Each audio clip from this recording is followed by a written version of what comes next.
So hey guys, welcome back to another video of tales of herding god and I hope कि तुम लोग बहुत ही ज्यादा अच्छे मजे में होगे। वीडियो में आगे बढ़ने से पहले कहना चाहूंगी कि अगर इससे पहले का एपिसोड अभी तक चेकआउट नहीं किया है तो पहले जाओ और जाके उसे देख लो, वरना आज के इस कमाल के एपिसोड में तुम्हें बिल्कुल भी मजा नहीं आने वाला। और अगर तुमने देख लिया है तो बिना किसी देर के आज की इस वीडियो को शुरू करते हैं। बट इससे पहले प्रीवियस एपिसोड को थोड़ा सा जान लेते हैं। सो होमीज, जैसा कि हमने लास्ट एपिसोड में देखा था जहाँ पे किन्मो का सामना उसे रूट डीमन से हो जाता है, जैसे कि काफी टाइम पहले जो हेवनली डेविल सेक्ट का लीडर हुआ करता था उसी ने यहाँ पर इसे हमेशा हमेशा के लिए सील कर दिया था। अब जबकि किन्मो जो कि इस वक्त हेवनली डेविल सेक्ट का लीडर है, तो यहाँ जैसे इस लेडी को इसका पता चलता है तो वो कहने लगती है कि तुम्हारे उस प्रीवियस लीडर के चलते मैं आज भी यहाँ पर लगातार सालों से कैद हूँ और आज मैं तुम्हें मारकर अपना बदला भी लूंगी और यहाँ से मैं आजाद भी हो जाऊंगी। ये कहते साथ ही वो किन्मो के ऊपर हमला करने के लिए बाहर आ जाती है। और आगे सो में इस हमारे एपिसोड की स्टार्टिंग में हम यहाँ पर उसी रूट डीमन के काफी सारे क्रूल्स को देख पाते हैं, जहाँ उसके सारी की सारी जड़ें पानी से बाहर आते साथ ही एक साथ कहने लगती है कि हमें हमारा बदला चाहिए और आज हम हमारा बदला हर हाल में लेके रहेंगे। यहाँ पे हम देखते हैं कि इन सभी की जो डेस्परेट आवाज है वो काफी दूर दूर से सुनी जा सकती थी। किन्मो, होर्डिंग और वो जो ड्रैगन क्लीन था, ये तीनों यहीं पे मौजूद थे और तभी यहाँ पर उसकी जो मेन बॉडी थी वो चिल्लाते हुए कहने लगती है कि मैं तुम सभी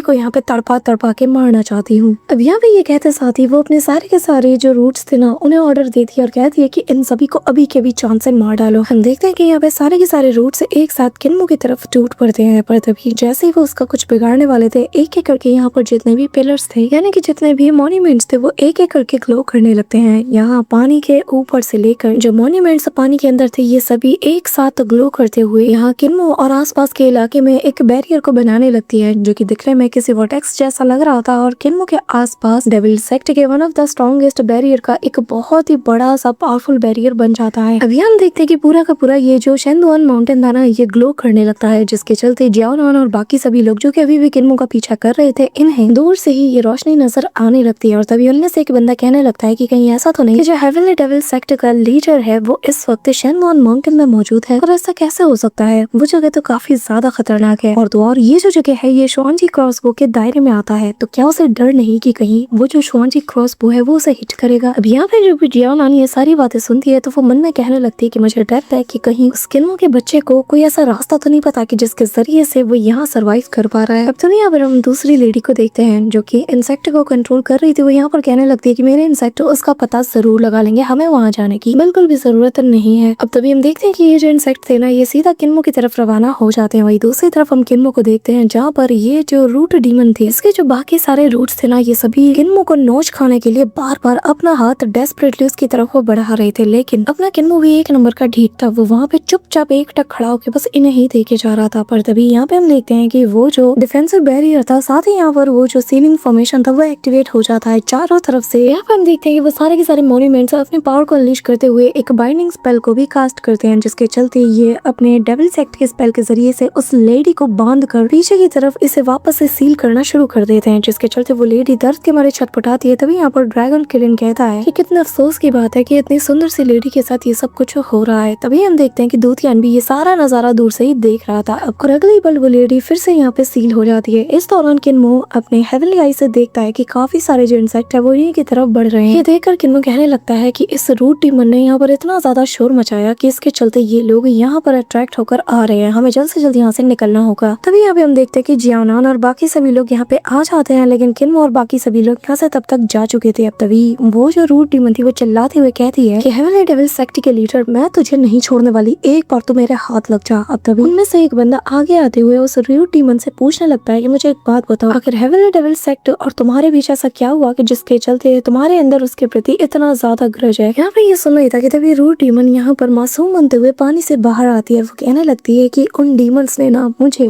ऐसी मासूम लड़की को बीते 600 सालों से यहाँ पे कैद करके रखा है और इसी के चलते मैं उनसे बहुत ज्यादा नफरत करती हूँ। लेकिन अगर यंग मास्टर आप मुझे यहाँ से आजाद करते हो उन स्टोन टैबलेट्स को डिस्ट्रॉय करके, तो मैं वादा करती हूँ मैं तुम्हारा साथ जरूर दूंगी ताकि हम उसे साथ मिलकर मार पाए। और तभी हम देखते हैं कि वो इसे अपनी तरफ रिझाना शुरू कर देती है, जिसके चलते उस मोंग की हालत खराब हो जाती है। पर तभी वो जो मोंग था वो खुद को कंट्रोल करते हुए कहने लगता है कि ठीक है हम तुम्हें आजाद करेंगे और बस तुम्हें बदले में हमारा साथ देना होगा। जियाओनान यहाँ पे उसे समझाती है, लेकिन तभी वो उससे कहने लगता है कि हमें एक बात भूलना नहीं चाहिए कि हमारा दुश्मन हेवनली डेविल सेक्ट का लीडर वो किन्मो है, और अगर कोई डीमन उसे मारना चाहता है तो इसका मतलब यही है ना कि वो जो डीमन है वो एक अच्छा डीमन है, ये तो हमारी मदद करना चाहती है। और वैसे भी भूलो मत, हम जिस जगह पे जा रहे हैं वहाँ पर हमें काफी ज्यादा ताकत की जरूरत पड़ेगी। अब तभी यहाँ पे सभी की आपसी सहमति के साथ ये लोग डिसाइड करते हैं कि ये लोग इस लड़की को आजाद करेंगे। यहाँ पे ये लोग एक एक करके उन सारे स्टोन टैबलेट्स को डिस्ट्रॉय करना शुरू कर देते हैं, लेकिन जियाओनांग को कहीं ना कहीं ये चीज खटकने लगती है। अब तभी हम देखते हैं कि जैसे ही वो रूट डीमन थोड़ी सी आजाद होती है तो वो यहाँ पर कहने लगती है कि यंग मास्टर्स आपका शुक्रिया, और अब मैं फाइनली वापस से लोगों को खाना शुरू कर सकती हूँ। ये कहते हुए वो यहाँ अपने सारे के सारे रूट्स को हवा में लहराती है और हंसते हुए कहने लगती है काफी वक्त हो गया है, मैंने कभी किसी को खाया नहीं है और आज मेरे सामने खाना खुद चल के आया है। यहाँ पे हम देखते हैं कि ये लोग भी इसका नया रूप देख के शॉक्ड हो जाते हैं। अब तभी हम देखते हैं कि पानी के अंदर से उसकी मेन बॉडी जो कि काफी ज्यादा विशालकाय थी वो बाहर निकलने लगती है। अब ये लोग समझ आते हैं कि असल में ये जो स्टोन टैबलेट्स थे उन्हें यहाँ पर इस डीमन को ही सप्रेस करने के लिए लगाया गया था ताकि ये लोगों को हार्म ना पहुंचा पाए, और आज इन लोगों ने इसे तोड़कर बहुत बड़ी गलती कर दी है।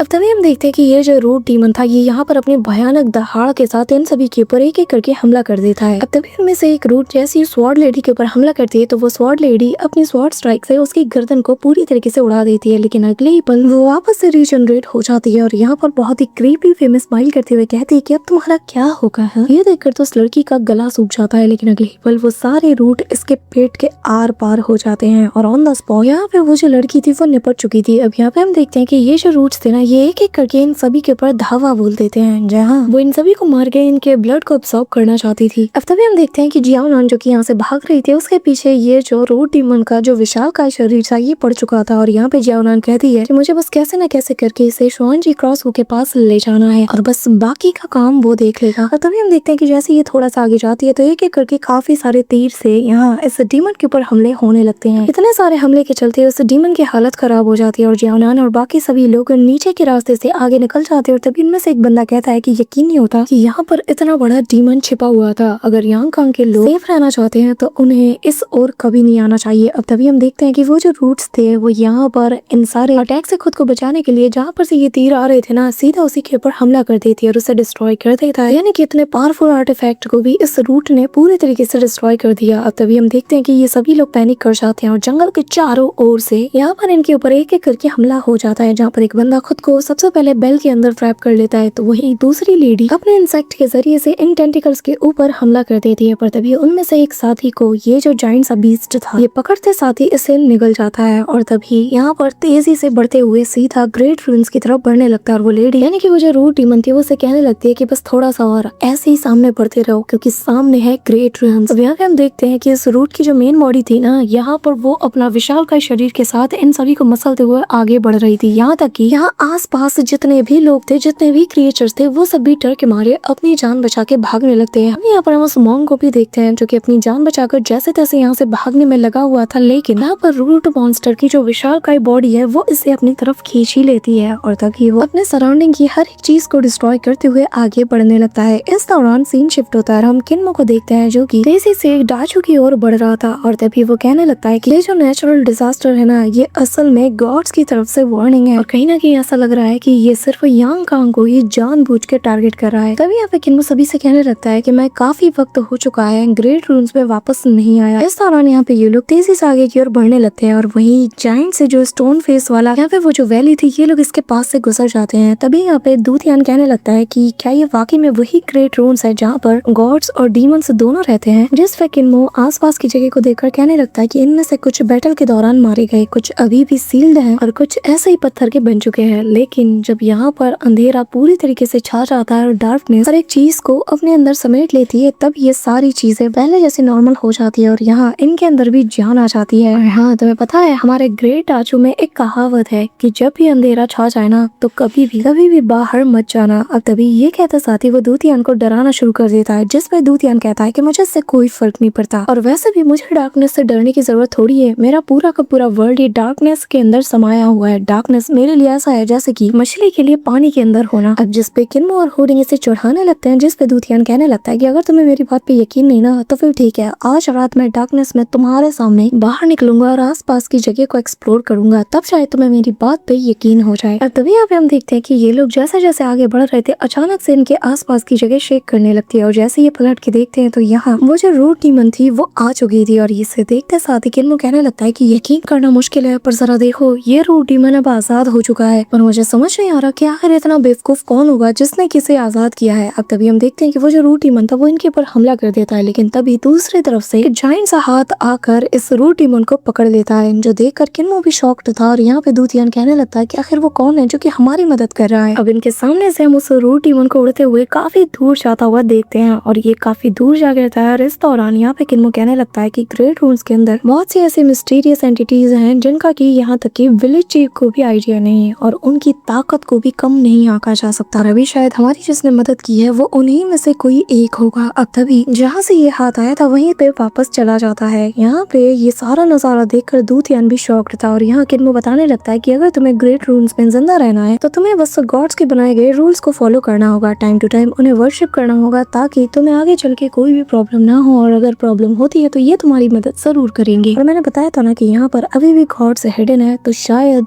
जिस वक्त उस रूट डीमन ने हम पे हमला किया तो उसने गलती से कैसे रून के ऊपर पैर रख दिया होगा जिसके अंदर की एक गॉड पूरी तरीके से हिडन था। और ये जो मॉन्स्टर था ये बिल्कुल भी पोलाइट नहीं था, इसी के चलते इसके ऊपर हमला हो गया। और हाँ, इससे तुम अंदाजा लगा सकते हो कि इससे फर्क नहीं पड़ता कि तुम हो कौन, लेकिन अगर तुम ग्रेट रून्स के अंदर आए हो तो ये तुम्हारा फर्ज बनता है कि तुम्हें हर हाल में यहाँ हर एक के साथ बहुत ही पोलाइटली बिहेव करना होगा। ये कहते हुए वो दूतियान की तरफ बहुत ही स्ट्रेंज निगाहों से देखने लगता है, वरना तुम समझ ही सकते हो कि तुम्हारा अंजाम क्या होगा। अब तभी दूतियान अपने मन में कहने लगता है कि यार ये जगह तो बहुत ज्यादा खतरनाक है, मुझे यहाँ से अभी के भी बाहर निकलना है। और तभी वो किन्मो से कहने लगता है कि मुझे ये बताओ आखिर तुम्हारा वो मॉडल एरिया कहाँ पे है जहाँ पर कि तुम और तुम्हारे वो सो कॉल्ड ग्रैंड पास रहते हैं। खैर छोड़ो, मुझे इससे कोई फर्क नहीं पड़ता, मुझे बस यहाँ से कैसे न कैसे करके निकलना है। वैसे भी ये जगह मुझे कुछ खास पसंद नहीं आई। तभी यहाँ किन्मो से कहने लगता है कि चिंता मत करो, जब तक तुम हमारे दाशु के रूल्स को फॉलो करोगे ना तुम्हारे साथ कुछ भी नहीं होगा। और सही मायने में ये कहना गलत नहीं होगा कि असल में हमारा जो दाशु है ये यांग कांग से काफी ज्यादा सेफ है। तभी यहाँ पर होर्डिंग विस्की हाँ में हाँ मिलाते हुए कहने लगते है कि और क्या, तुम्हें क्या लग रहा है मेरा जो यंग मास्टर है ये तो यहीं पे पला बड़ा है और हमने यांग कांग में जाके देख लिया है कि वो जगह कितनी ज्यादा खतरनाक है, उसकी तुलना में ये जगह बहुत ज्यादा सेफ है।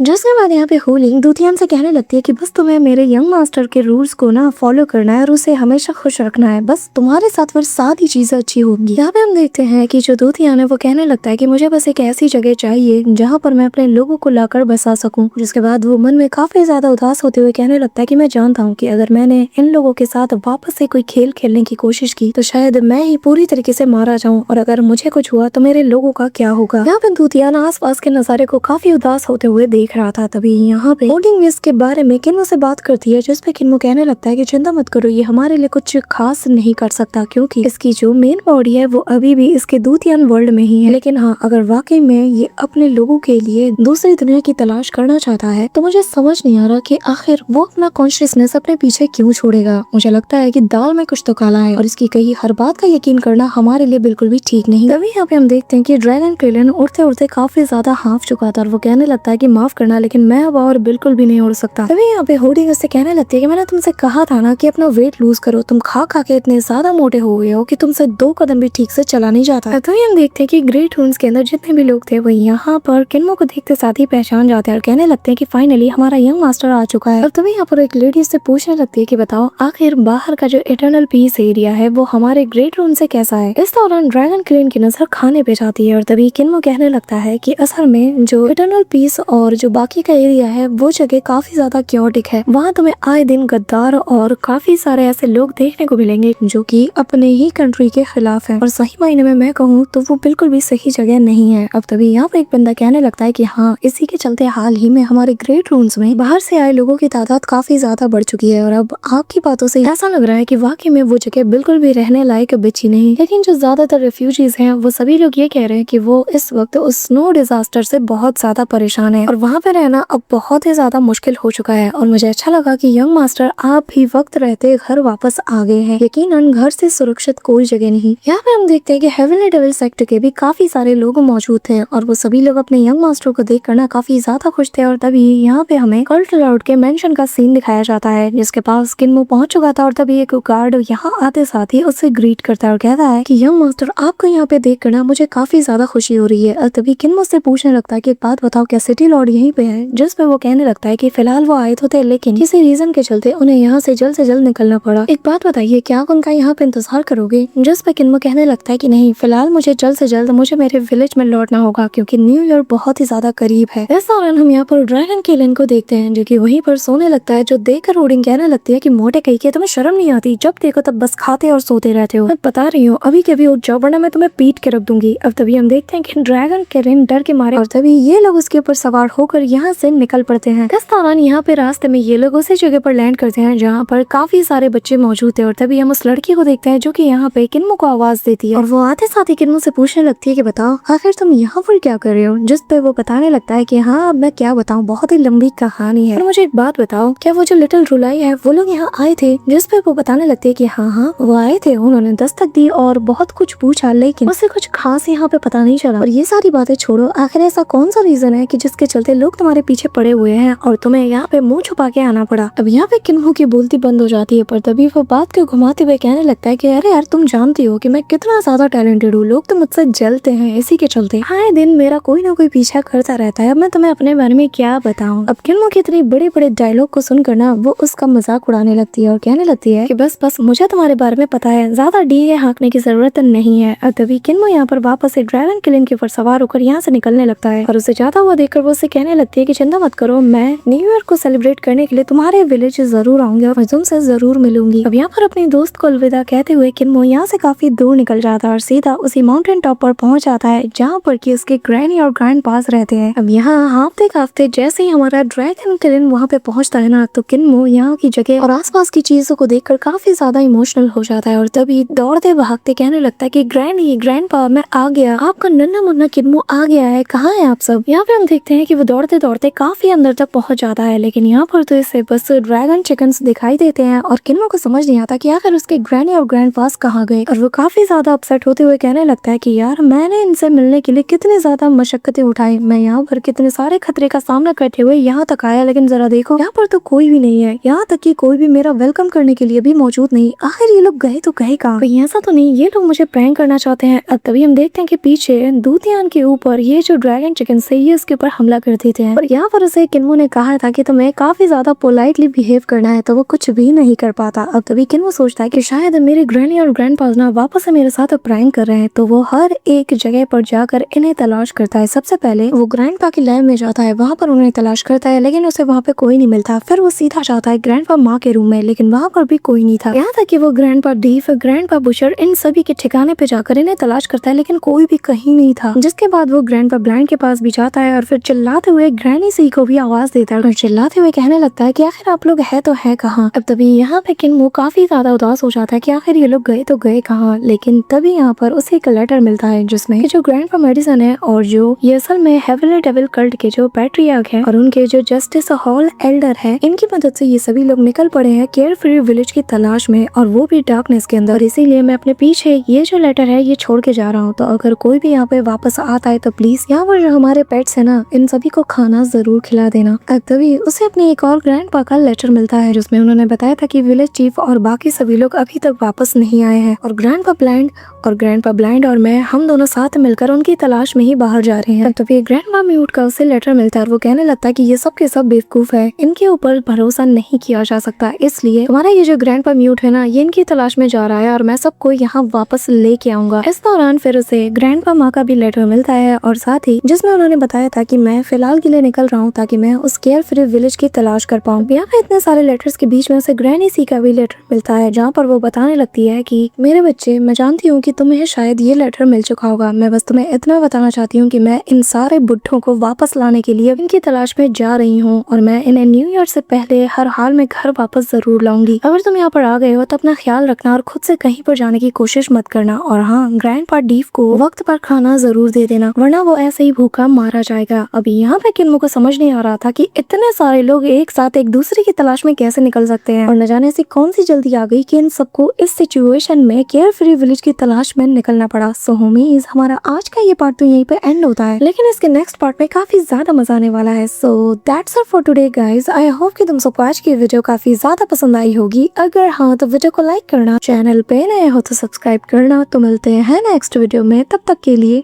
बाय।